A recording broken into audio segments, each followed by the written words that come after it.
আমার নাম রামকৃষ্ণ। আমি ফিজিওথেরাপি ছাত্র। আমার প্রশ্ন হলো, আল্লাহর আদম হাওয়াকে সৃষ্টি করার কি প্রয়োজন ছিল, অথবা এই বিশ্বজগৎ এগুলো সৃষ্টি করে কি উপকার পাবেন? আমার দ্বিতীয় প্রশ্ন হলো, সবকিছুই কেউ সৃষ্টি করেছে, তাহলে ঈশ্বর তাকেও অবশ্যই কেউ সৃষ্টি করেছে। আল্লাহ শব্দটার অর্থ কি?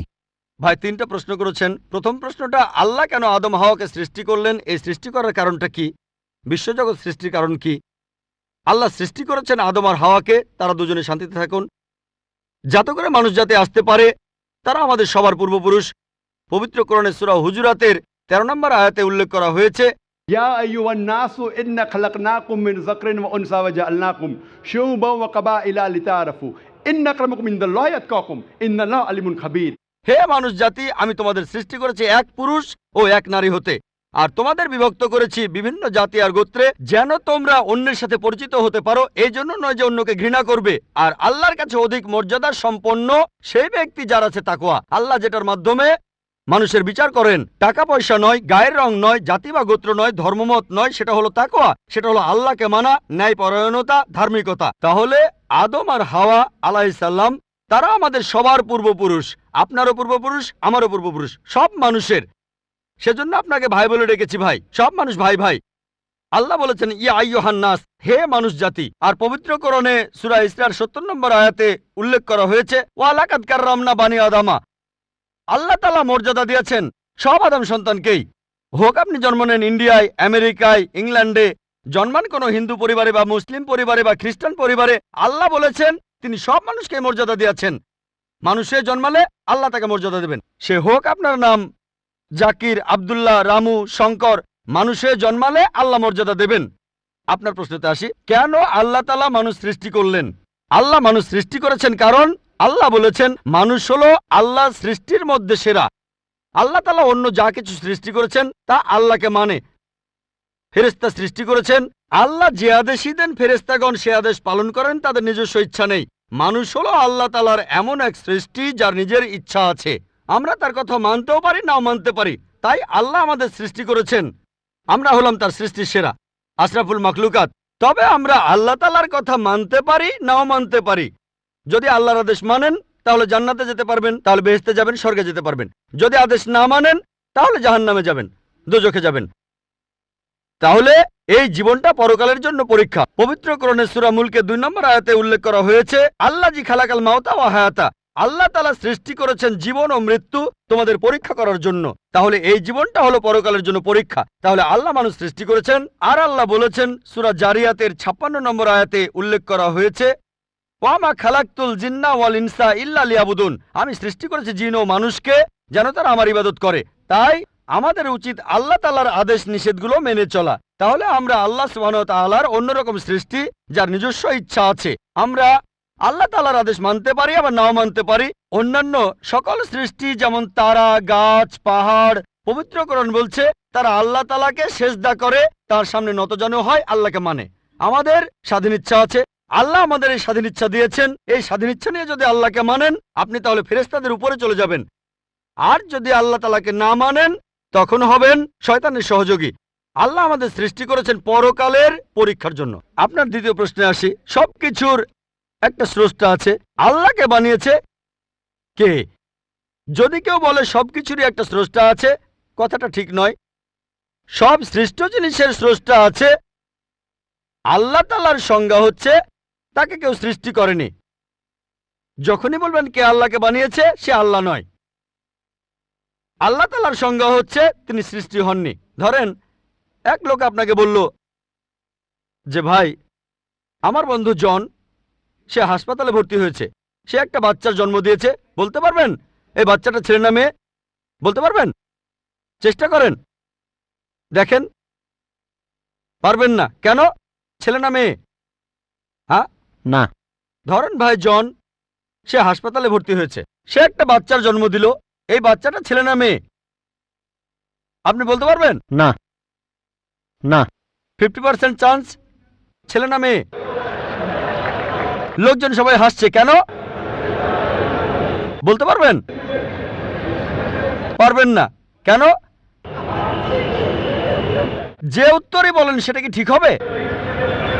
চেষ্টা করে দেখেন, যে বাচ্চাটা জন্মালো সে কি ছেলে না মেয়ে? চেষ্টা করেন। মেয়ে। মেয়ে। ভাই, পুরুষ লোক কি বাচ্চার জন্ম দিতে পারে?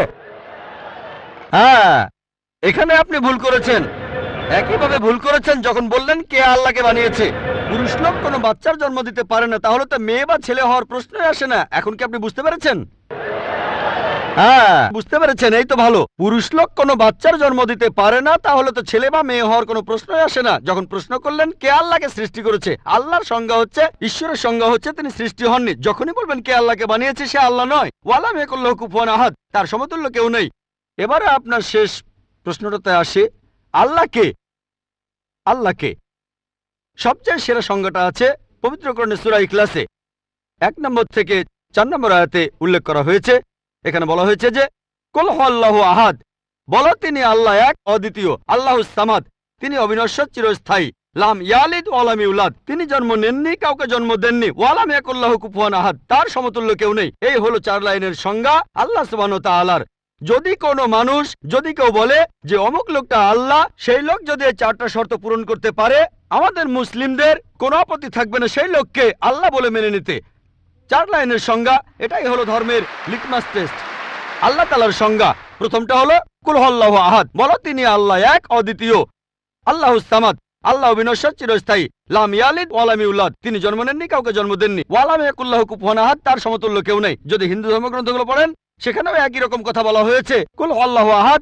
এটা পাবেন আপনাদের ছান্দোগ্য উপনিষদে 6 নম্বর অধ্যায় 2য় অনুচ্ছেদের 1ম পরিচ্ছেদে। এক কামে বিদিতাম, ঈশ্বর মাত্র একজন, দ্বিতীয় কেউ নেই। দ্বিতীয় টেস্ট আল্লাহুস সামাদ, আল্লাহ বিনশ্বর, চিরস্থায়ী। ভগবদ গীতা 10 অধ্যায়ে 3 অনুচ্ছেদ বলছে, আমাকে বলা হয় এই বিশ্ব জগতের প্রভু, আমি জন্ম নেইনি, কোনো শুরু নেই। তৃতীয় টেস্ট লাম ইয়ালিদ ওয়া লাম ইউলাদ, তিনি জন্ম নেননি, কাউকে জন্ম দেননি। আর শ্বেতক্ষেত্র উপনিষদে আছে 6 নম্বর অধ্যায়ের 9 অনুচ্ছেদে, নাচাই সাকাসিজ জানিতা নাচা দীপা, ঈশ্বরের কোনো প্রভু নেই, তার কোনো বাবা মা নেই। মহান ঈশ্বরের কোনো বাবা নেই, তার কোনো মা নেই। তারপর ওয়ালাম ইয়াকুল্লাহু কুফুয়ান আহাদ, তার সমতুল্য কেউ নেই। আর শ্বেতক্ষেত্র উপনিষদে বলা হয়েছে 4 নম্বর অধ্যায়ের 19 অনুচ্ছেদে আছে। এছাড়াও যজুর্বেদ 32 অধ্যায়ের 3 অনুচ্ছেদে বলা হয়েছে, নাতাস্তি প্রতিমা আস্তি, মহান ঈশ্বরের কোনো প্রতিমা নেই, কোনো মূর্তি নেই, কোনো ছবি নেই, কোনো ফটোগ্রাফ নেই, কোনো ভাস্কর্য নেই। এটা কে বলেছে? যজুর্বেদ 32 অধ্যায় 3য় অনুচ্ছেদ বলেছে একই কথা, ওয়ালাম ইয়াকুল্লাহু কুফুয়ান আহাদ। যদি কেউ বলে যে অমুক লোকটা হচ্ছে আল্লাহ, যদি সেই লোক এই 4টা শর্ত পূরণ করে, আমরা মুসলিমরা কোনো রকম আপত্তি ছাড়াই সেই লোককে আল্লাহ বলে মেনে নেব। যেমন ধরেন, কিছু লোক বলে ভগবান রজনীশ হলেন মহান ঈশ্বর। একবার প্রশ্নোত্তর পর্বে এক হিন্দু আমাকে বলেছিলেন, আমরা ভগবান রজনীশকে ঈশ্বর বলে মানি না। আমি কখনোই বলিনি হিন্দুরা ভগবান রজনীশকে ঈশ্বর বলে মানে। আমি বলেছি কিছু লোক তাকে ঈশ্বর বলে মানে। আসুন দেখি রজনীশকে আমরা টেস্ট করি। প্রথম টেস্ট হলো কুল হুয়াল্লাহু আহাদ, বলো তিনি আল্লাহ এক, অদ্বিতীয়। রজনীশ কি এক, অদ্বিতীয়? সেই কি একমাত্র লোক যে নিজেকে ঈশ্বর দাবি করেছে? এরকম অনেক মানুষই ছিল, আর এই দেশে হাজার হাজার লোক নিজেকে ঈশ্বর দাবি করেছে। রজনীশ একমাত্র নয়। তবে রজনীশ ভক্তরা বলে না না, উনি একটু আলাদা। এবারে পরের টেস্টে দেখি। আল্লাহুস সামাদ, আল্লাহ অবিনশ্বর, চিরস্থায়ী। রজনীশ কি অবিনশ্বর, চিরস্থায়ী? আমরা তার জীবনী থেকে জানি, তার আত্মজীবনী থেকে। রজনীশ ভুগছিলেন অ্যাজমা, ডায়াবেটিস আর পিঠের ব্যথায়। চিন্তা করেন, মহান ঈশ্বরের হয়েছে অ্যাজমা, ডায়াবেটিস, পিঠের ব্যথা। তৃতীয় টেস্ট লাম ইয়ালিদ ওয়া লাম ইউলাদ, তিনি জন্ম নেননি, কাউকে জন্ম দেননি। ভগবান রজনীশ জন্মেছিলেন মধ্যপ্রদেশে, তার বাবা মাও ছিলেন। 1981 সালে তিনি আমেরিকায় গেলেন, ইউএসএ। তখন হাজারো আমেরিকান তার ভক্ত হয়ে গেল। তারপর আমেরিকার অরিগন প্রদেশে তিনি বানালেন একটা সেন্টার, আর তার নাম দিলেন রজনীশপুরম, তার গ্রাম। পরবর্তীতে আমেরিকান সরকার তাকে অ্যারেস্ট করে কারাবন্দী করে রাখলো। রজনীশ বলতো যে আমেরিকান সরকার তাকে স্লো পয়জনিং করেছে। চিন্তা করেন, মহান ঈশ্বরকে স্লো পয়জনিং করা হয়েছে। 1985 সালে আমেরিকান সরকার তাকে বের করে দিলে সে ইন্ডিয়ায় চলে আসে। তারপর এখানে পুনায় সে আরেকটা সেন্টার খুললো, আর তার নাম দেওয়া হলো ওশো কমিউন। যদি রজনীশের সমাধির কাছে কখনো যান, তার সমাধির উপরে লেখা আছে ভগবান রজনীশ ওশো। কখনো জন্মাননি, কখনো মরেননি, তবে পৃথিবীতে ভ্রমণ করেছেন 1931 সালের 11 ডিসেম্বর থেকে 1990 সালের 31শে জানুয়ারি পর্যন্ত। কখনো জন্মাননি, কখনো মরেননি, তবে পৃথিবীতে ভ্রমণ করেছেন 1931 সালের 11 ডিসেম্বর থেকে 1990 সালের 31শে জানুয়ারি পর্যন্ত। তার সমাধিতে এটা লিখতে ভুলে গেছে যে পৃথিবীর 21টা দেশ তাকে ভিসা দেয়নি। মহান ঈশ্বর আসলেন এই পৃথিবীতে, পৃথিবী ঘোরার জন্য, বিভিন্ন দেশে যাওয়ার জন্য তার নাকি ভিসাও লাগে। তখন গ্রিসের আর্কবিশপ বলেছিলেন, যদি রজনীশকে এই দেশ থেকে তাড়িয়ে না দেওয়া হয়, আগে তার ঘর পোড়াবো, তারপর ভক্তদের ঘর পোড়াবো। শেষ টেস্ট ওয়ালাম ইয়াকুল্লাহু কুফুয়ান আহাদ। পরীক্ষাটা এতই কঠিন যে একমাত্র আল্লাহ ছাড়া কেউই পাশ করবে না। যখনই আল্লাহর সাথে কারো তুলনা করবেন, সে আল্লাহ নয়। ওয়ালাম ইয়াকুল্লাহু কুফুয়ান আহাদ। এখন ভগবান রজনীশ অন্য অনেক মানুষের মতো মুখে দাড়ি ছিল, একটা নাক, দুটো চোখ, দুটো কান, দুটো হাত। যখন আল্লাহর সাথে পৃথিবীর কোনো কিছুর তুলনা করবেন, সে আল্লাহ নয়। ওয়ালাম ইয়াকুল্লাহু কুফুয়ান আহাদ। যদি কেউ বলে যে আল্লাহ তাআলা হাজার গুণ বেশি শক্তিশালী, আপনারা কি শোয়ার্জনেগারের নাম শুনেছেন? এই লোকের নাম কখনো শুনেছেন? কখনো শুনেছেন তার নাম? এই লোক একটা সময় ছিল মিস্টার ওয়ার্ল্ড, মিস্টার ইউনিভার্স, পৃথিবীর সবচেয়ে শক্তিশালী লোক, বিশ্বজগতের সবচেয়ে শক্তিশালী লোক। যখনই আল্লাহকে তুলনা করবেন কোনো কিছুর সাথে, হোক সেটা আর্নল্ড শোয়ার্জনেগার, হোক সেটা দারা সিং, হোক সেটা কিং কং, হোক সেটা হাজার গুণ বা লক্ষ গুণ, যখনই আল্লাহর সাথে পৃথিবীর কোনো কিছুর তুলনা করবেন, সে আল্লাহ নয়। ওয়ালাম ইয়াকুল্লাহু কুফুয়ান আহাদ। তার সমতুল্য কেউ নাই। তাহলে এই হলো 4 লাইনের সংজ্ঞা আল্লাহ সুবহানাহু ওয়া তাআলার পবিত্র কোরআনে আছে। আপনি যে ঈশ্বরের পূজা করছেন, ভাই, সেই ঈশ্বরকে সূরা ইখলাস দিয়ে টেস্ট করুন। যদি তিনি পাশ করেন, তাহলে সত্যিকারের ঈশ্বর, তা না হলে নকল ঈশ্বর।